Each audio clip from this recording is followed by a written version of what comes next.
because they're not only plainly wrong, they are anti-Semitic. Look, the difference, I would say respectfully, between the member and myself is I'm consistent. So the member argues for the right of the far right to protest, but criticises pro-Palestinians. They're not far right. They wave flags like this. That does not make me far right. The room went silent for a moment when the discussion stopped sounding like a normal political debate and started feeling like a direct challenge to the mayor's leadership. What followed was tense, personal, and impossible to ignore. I'll finish here because you will not do anything about this, and shame on you, because our Jewish community need looking after, and as Mayor of London you are not doing that. Susan Hall confronted Sadiq Khan over controversial protest slogans, public fear in London, and accusations that certain demonstrations were being treated differently depending on who was involved. The exchange quickly became a clash over accountability and public trust. Horrific terror attack in Manchester. Pro-Palestinian protesters gathered along Whitehall and the Cenotaph to chant offensive slogans and clap to them, play loud music and wave offensive signs. Protesters gathered at Liverpool Street Station, screaming chants at passing commuters. Protesters could be heard chanting "From the river to the sea" and describing Israel as a terror state. So on the day of the Manchester terror attack, was that behaviour appropriate? No, I don't think it was. I think it's important to distinguish between what's lawful and what's considerate, mindful and sensitive. And it's worth just spending time talking to Jewish people. You know, there is one state that has a Jewish majority, and many people have an affinity to that who are of the Jewish faith. And on the day when a place of worship, on the Day of Atonement, has been attacked by a terrorist, you can understand, I hope, why Jewish people are feeling frightened. And let's not go to what the law is. I think you use the word appropriate. That's a good word. I don't think it's appropriate, because people are feeling scared and frightened more so than they have, in the recent past. Okay, so do you think that the behaviour of the protesters in Whitehall and at Liverpool Street is anti-Semitic? Well, I can't. You're asking a general question about individuals' behaviour. I think it's insensitive, and I think it's. No. Is it anti-Semitic? No, I don't think marching's anti-Semitic. So you don't think screaming "From the river to the sea" and calling it a terror state is anti-Semitic? Okay. So the members and I extended a question from "Is the march anti-Semitic?" to now specific phrases of anti-Semitic. Well, the phrase is constantly being used during these hate marches. This is why I'm asking the question. Do you think to scream "From the river to the sea," which they're doing during these hate marches, is appropriate? Do you think it is anti-Semitic?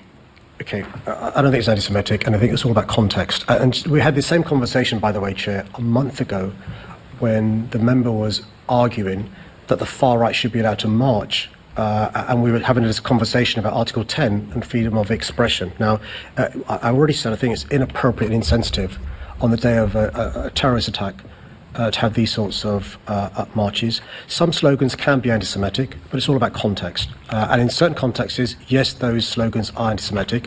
In other contexts, they're not. Well, we will differ on that view. All we ever hear is "From the river to the sea," and we all know what that means, and that is anti-Semitic. You released a statement the day after the protests, and at no point did you criticise the appalling behaviour we saw. You were unequivocal when you were talking about one particular protest last month, claiming that that was far right. Well, so why don't you describe these protests as clearly? Because they're not only plainly wrong, they are anti-Semitic. Look, the difference, I would say respectfully, between the member and myself is I'm consistent. So the member argues for the right of the far right to protest, but criticises pro-Palestinians. They're not far right. They wave flags like this.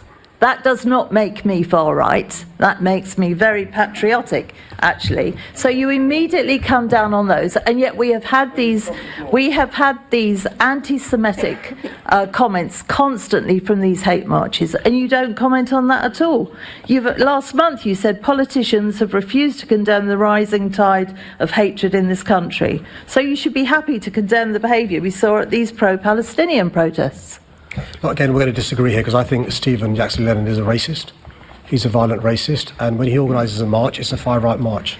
Isn't it interesting? That is racist.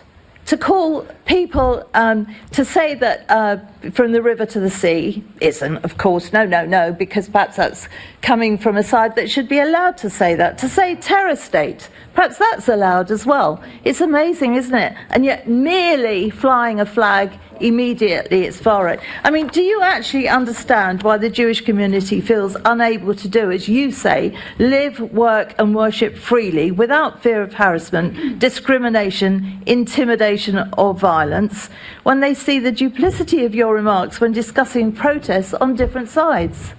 Do you not understand why they are so concerned about this? Actually, I've never mentioned flags. I know she's obsessed by flags. I've never mentioned flags.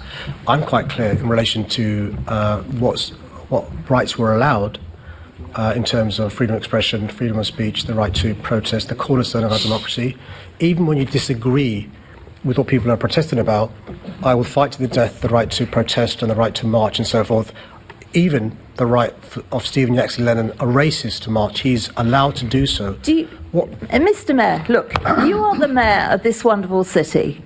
Does it not worry you that there is one community that has to lock its children in schools for their safety? There is one community that can't come into London because of their listening to chants like "From the River to the Sea," where they're looking at Palestinian flags and hostility towards them.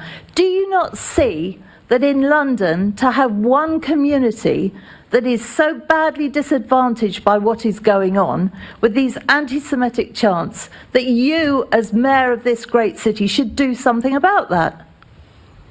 Well, I couldn't have been clearer in my remarks in relation to my concern about the fear, the increased fear Jewish Londoners and Jewish people across the globe are feeling after the events of last Thursday. I've gone out of my way since October the 7th, 2023, to reassure Jewish Londoners and Jewish people across the country and across the... But they don't feel reassured. How can they feel reassured? Member, but there's a number of interruptions now that you're making. I understand the point you tried to get across. Mainly because he's not listening, Chair. He's not listening and he's not understanding. But you can't keep interrupting. You have to allow him to answer in the way that he does, and then you can come back again. No one will object to that. I tell you what, I'll finish here because you will not do anything about this, and shame on you, because our Jewish community need looking after, and as Mayor of London you are not doing that.